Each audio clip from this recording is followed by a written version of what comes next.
Junijska jubilejna številka revije Eol 149-150 bo v marsičem posebna.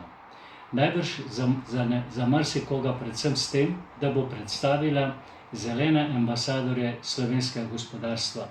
Podjetja, ki bodo promovirali dobro zeleno prakso v svojih okoljih. To so med drugim podjetja kot so Alpina, Akrapovič, Ekoart, Aquafil in drugi. Gospa Marija Čebular Zajec iz MGRT-ja pa bo povedala, kako naj v podjetjih uveljavljajo krožno prakso in kaj bo Slovenija počela v prihodnjih letih na področju krožnega gospodarstva. V središču revije bo promet, tisto, kar najbolj vznemirja NEPN, in bomo predstavili cilje, ki jih naj bi Slovenija dosegla do leta 2030, oziroma s katerimi ukrepi bi morali spreminjati življenje na naših cestah.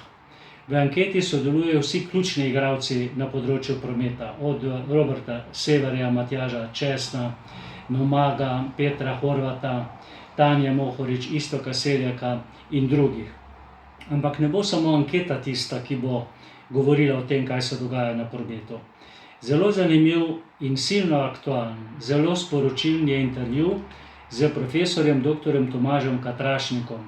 Zelo natančno govori o tem, kako bo z hibridi in elektrifikacijo vozil na slovenskih cestah, pri čemer razkriva, da nekoliko preveč nekritično sprejemamo električna vozila na slovensko cesto. Za marsikoga bo ta intervju presenečen, tudi z nekaterimi pogledi.